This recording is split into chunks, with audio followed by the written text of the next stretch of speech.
ABC6 News at 5 on your side starts now. Right now at 5, new developments on 2 suspected acts of terror. On the left, a Cybertruck explodes outside of the Trump Hotel in Las Vegas. Tonight, the ties the driver had to Ohio. And on the right, the search for answers after an Army veteran kills 15 people after plowing through a crowd of people in New Orleans. Why investigators now believe the suspect acted alone. And we are weather aware tonight as we take you live to Mobile Track on 670 East near Glenn International. Right now, the roads in Columbus look pretty good, as you can see, but they could get slick overnight as a fast-moving round of winter weather moves into central Ohio. Thanks for joining us tonight. It's a very busy Thursday as we come on the air. And we will get to the latest on those investigations in just a moment. But first, let's get right over to Chief Meteorologist Marshall McPeak. And Marshall, snow is on the way overnight, and it could mean a slick Friday morning. And that's coming up in just a few minutes. All right, thank you, Marshall. Developing right now, major new developments in the investigation into a Cybertruck explosion outside the Trump Hotel in Las Vegas. This is a picture of the man police believe was in that truck. Tonight, we're also learning that he lived in Ohio. Steve Levine is live in Bucyrus, where he graduated from high school. But first tonight, we're going to start with Jacqueline Lee with the very latest on this investigation. Happening right now, family and friends are gathering to remember an Ohio corrections officer who was killed on Christmas Day in Ross County. Kate Seifert was in Chillicothe as the community honors Officer Andrew Lansing and supports his family. All right, it is another hockey night in Columbus. The Blue Jackets face off against Detroit, and we're bringing the action straight to you. This is the first of several games that we are airing on our sister station, the CW Columbus and ABC6. The real MVPs, though, the crew making it all happen behind the scenes. Isn't that always the case? Let's send things over to our Terry Sullivan live at Nationwide Arena, giving us a behind-the-scenes look at what it takes to really bring the hockey magic into our living rooms. Terry? They challenged him to play man, but it seemed like man, zone, no matter what they tried to do to you, nothing worked. Anybody stop you? No. The man who was always open, freshman wide receiver Jeremiah Smith, was given his roses last night after helping the Buckeyes to a dominant win over #1 Oregon. It was an outstanding game. The Buckeyes scored 5 touchdowns against the Ducks, and 2 were in the hands of Smith. Kellyanne Stitz live in studio tonight. And Kellyanne, it was yet another incredible performance by the freshman. Yeah, guys, Jeremiah. Thank you. Tonight we are remembering an influential figure in law enforcement and community service. Former Columbus Police Chief James Jackson. Jackson died at the age of 91. His career spanned 5 decades at CPD, marking his commitment to public safety, community engagement, and progressive policing. James Jackson was born and raised in Columbus and served 3 years in the United States Marine Corps before joining the Columbus Division of Police in 1958. Jackson rose through the ranks, becoming the first person in the division's history to score first on 3 written promotional exams, eventually being named Chief of Police in 1990, a first for an African American in Columbus. During his tenure, Chief Jackson championed diversity and inclusion, establishing the first minority recruiting unit and advocating for equal opportunities within the police force. His leadership transformed the division, resulting in a significant increase in the recruitment and promotion of women and minority officers. Under his guidance, the CPD was recognized nationally as the best-dressed police department and achieved many accreditations, reflecting Jackson's commitment to excellence in law enforcement practices. However, Chief Jackson's career was not without controversy. In 1993, he was cleared of using his city-issued gun to shoot an intruder in his own home. In 1996, the CPD became the focus of an investigation by the U.S. Department of Justice, which accused the department of a pattern of violating people's constitutional rights.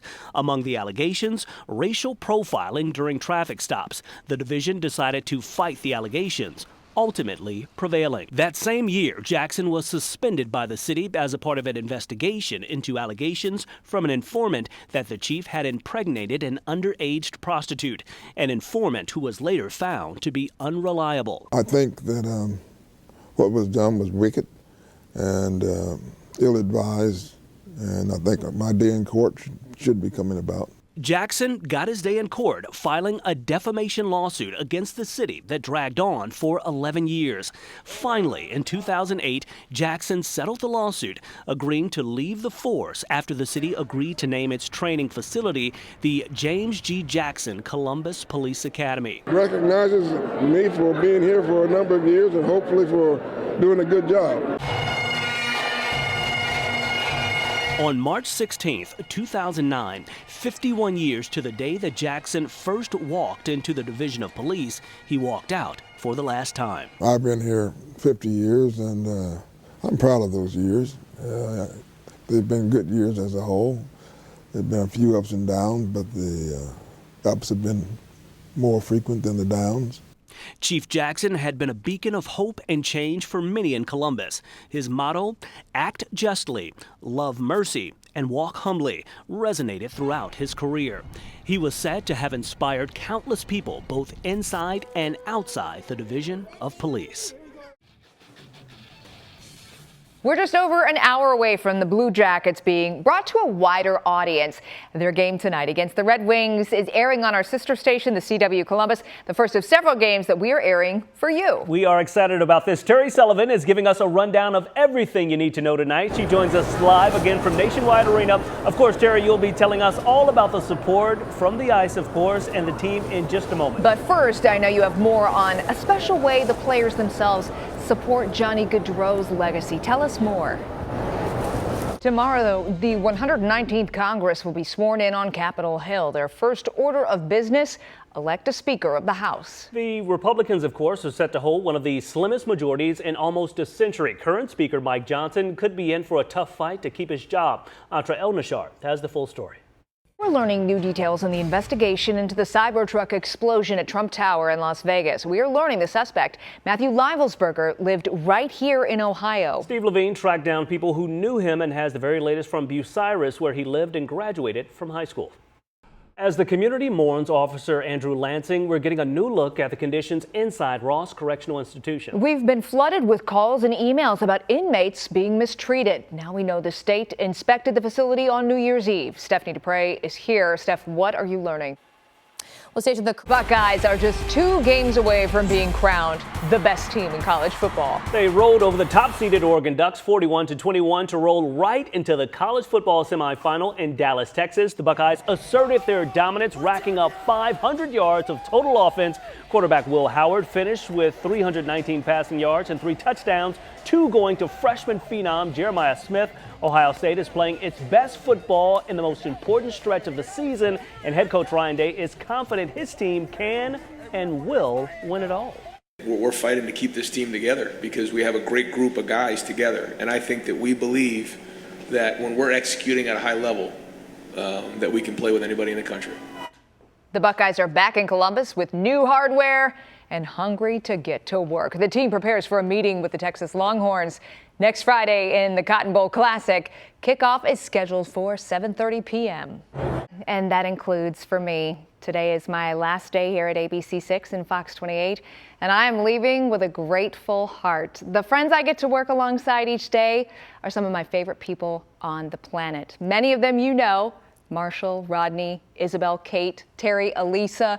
The list goes on, and many of them you don't know because they are our incredible folks behind the scenes. Their impactful storytelling continues, and I will be cheering them on. It has been an honor to serve the Central Ohio community as part of this team right here. And of course, you know, we love you. We're going to miss you. You know, you mean so much to this station and this community. And some of the folks here at the station got together to send you a kind of special goodbye message. So we want to play that right now. Stacia, it's hard to find the right words to express what an incredible impact you've had not only on the ABC6 newsroom, but the entire Central Ohio community. For the past 8 years, you've been a trusted leader and a vital part of the work we do each and every day here. Your dedication, hard work, and passion for shining a light on important issues have truly set you apart. The Horizon Prison Initiative has been around for 20 years, part of programming for correctional facilities with both men and women in Ohio, and offers support during re-entry in the community as well. Your awards over the years speak volumes about your talent and your commitment, but it's your genuine care for the stories that you cover that has made you so respected.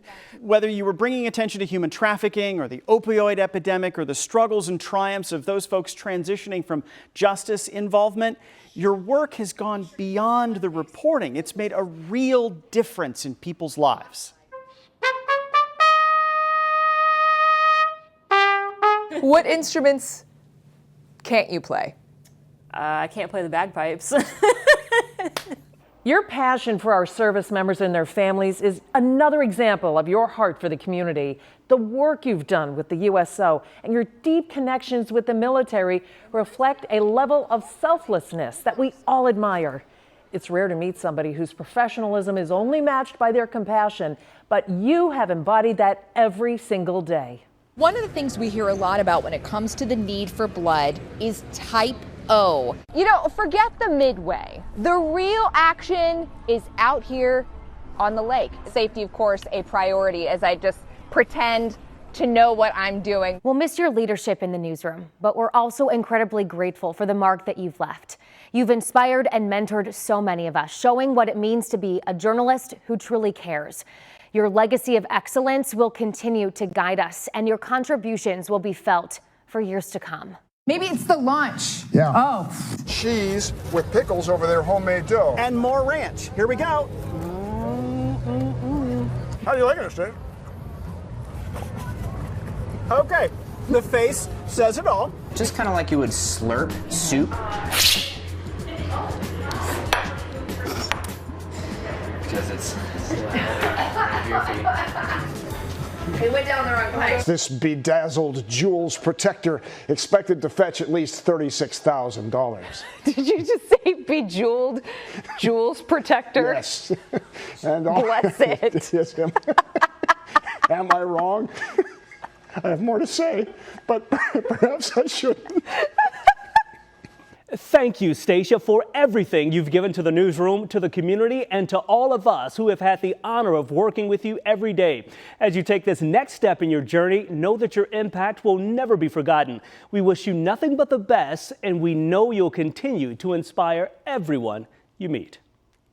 Wow. Oh, my goodness. A lot of memories. Thank you guys for everything. And, you know, that's just a snippet. It's just a beat of so many of the experiences that we've all had together, becoming parents together, and just 8 years of working together, and the laughs that we've shared, and the tears, sometimes laughing until there are tears behind the scenes on the air. Thank you, everybody. I feel like we need a jar of pickles right about now. To that celebrate? Would be perfect. Just to celebrate. It has been such a joy.